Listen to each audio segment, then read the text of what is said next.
acids can change the blue litmus paper into red, शाबाश, methyl orange into red, लेकिन blue litmus paper into red litmus paper and methyl orange into red solution। तो ये है आपको यहाँ red colour हम लिखेंगे यहाँ पे, ये आपको यहाँ पे याद रखना है। और एक सेवंथ प्रॉपर्टी आपको क्या याद रखनी है कि एसिड्स कंडक्ट इलेक्ट्रिसिटी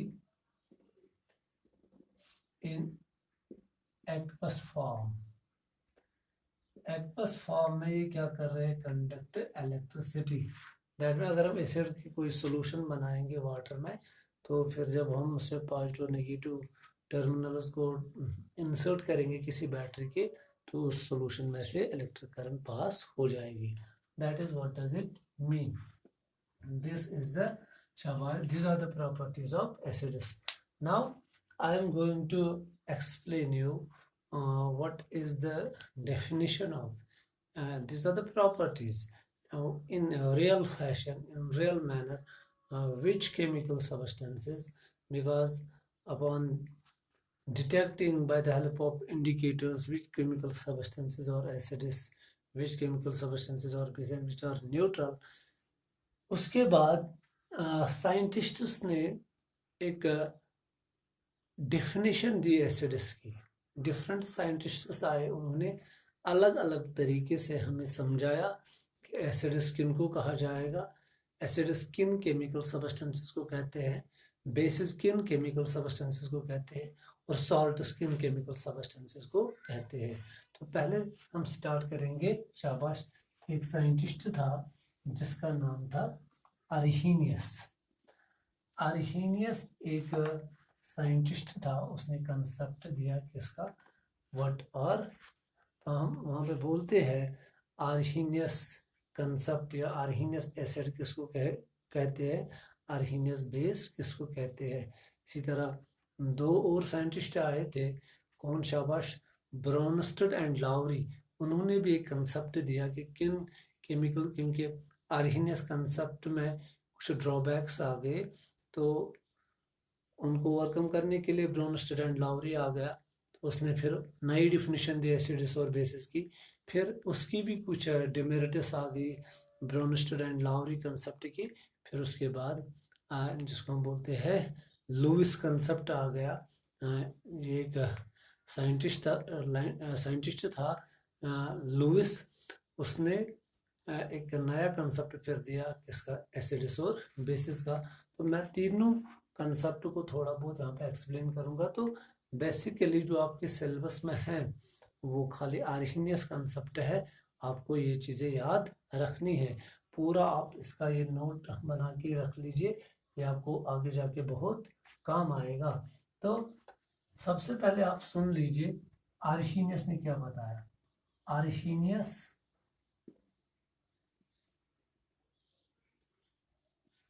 कंसेप्ट, तो ये आपको अर्हीनियस एसिड बेस कंसेप्ट क्या है। अर्हीनियस ने बताया all the hydrogen containing substances which on dissolving in water dissociate and give H positive ions or form hydronium ions। और क्या बताया अर्हीनियस ने, अर्हीनियस ने एसिड के बारे में क्या बताया, क्योंकि हमने एसिड स्टार्ट किया यहाँ पे, तो हम एसिड की ही बात करेंगे। अर्हीनियस ने बताया all the hydrogen containing substances, वो सभी हाइड्रोजन कंटेनिंग सबस्टेंसेस जो पानी में डिसॉल्व होने के बाद क्या हो जाएंगे, डिसोसिएट, ब्रेक हो जाएंगे, और उस डिसोसिएट होने के दौरान अगर उस हाइड्रोजन कंटेनिंग सबस्टेंस ने H पॉजिटिव दिया, H पॉजिटिव वहां से बाहर आया, या उस H पॉजिटिव ने फिर वाटर के साथ मिलकर क्या बनाया, हाइड्रोनियम आयन, तो उसी को हम क्या बोल सकते हैं, एसिड। कौन सा acid, Arrhenius acid.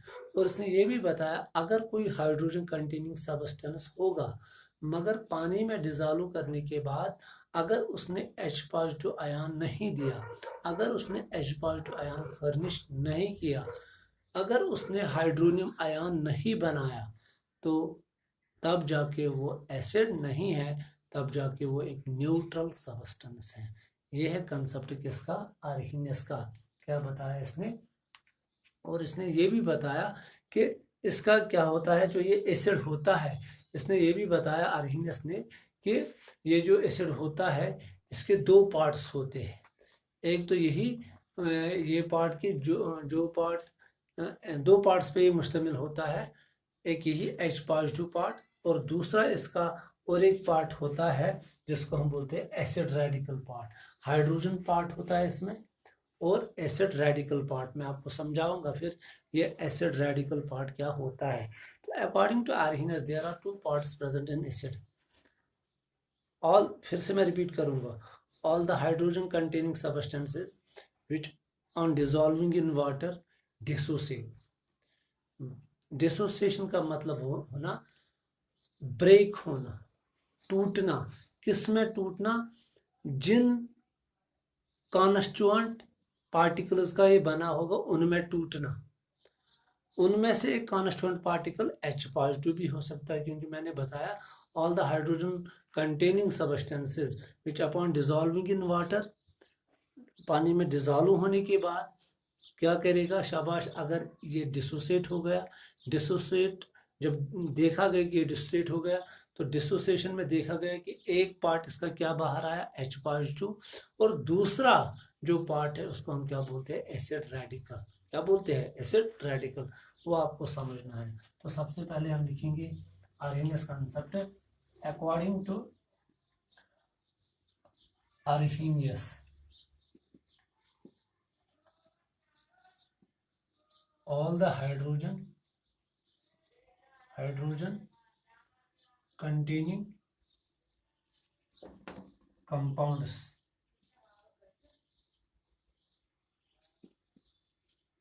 molecules which on dissolving in water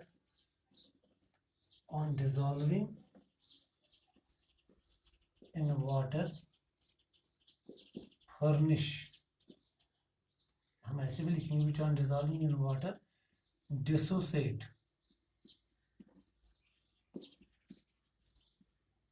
break होना, dissociate या break into the constituent particles and furnish,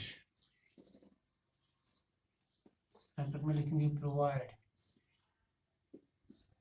H positive ions are called, furnish, provide H positive ion or make hydronium ion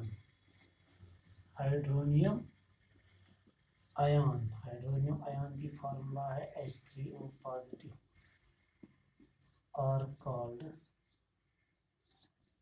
acids. ये है definition किसके मुताबिक, Arrhenius के मुताबिक। तो हम ये भी बताएंगे एक ऐसा कंपाउंड जिसमें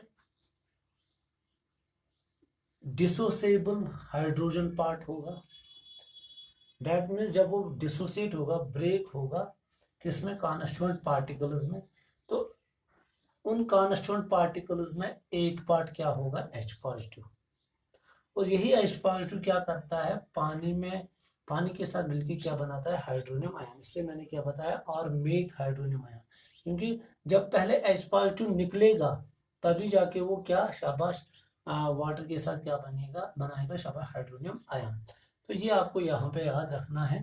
तो और एक चीज मैं लिख सकता हूँ यहाँ पे, और एक सिंपल तरीके में मैं लिख सकता हूँ, an acid is a compound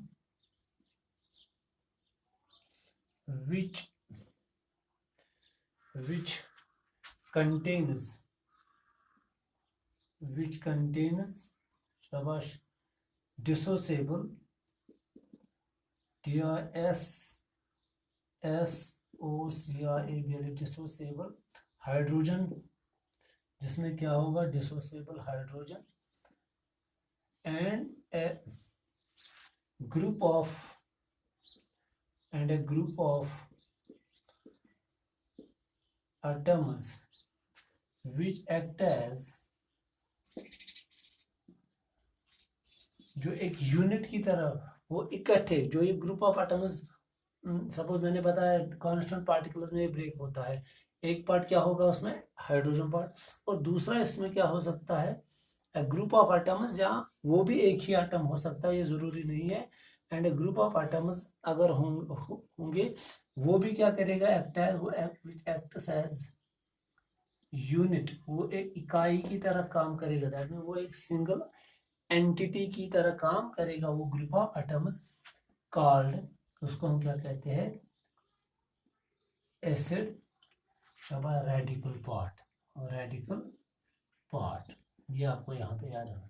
तो अब कितने पार्ट होते हैं एक एसिड में, एक हाइड्रोजन पार्ट होता है, दूसरा क्या होता है एसिड रेडिकल पार्ट होता है। तो अब यहाँ पे मैं एग्जांपल से सपोज आपको समझाऊंगा। सपोज हमारे पास HCl गैस है, जब HCl गैसियस फॉर्म में होता है तो हम इसको क्या पढ़ते हैं हाइड्रोजन क्लोराइड गैस, याद रखो। जब HCl गैसियस फॉर्म में होगा या सॉलिड फॉर्म में होगा तो हम क्या पढ़ते, पर्टिकुलरली जब गैसियस फॉर्म में होगा तो हम क्या पढ़ते हैं हाइड्रोजन क्लोराइड गैस। मगर जब यही लिक्विड फॉर्म में होगा या किसी लिक्विड के साथ जो कंबाइनड फॉर्म में होगा, जब किसी लिक्विड में हमने इसको डाला होगा तब जाके ये क्या बन जाता है एसिड। सपोज HCl को मैं किस में डालूंगा, पानी में। क्या बताया अरीनेस ने, ऑल द हाइड्रोजन कंटेनिंग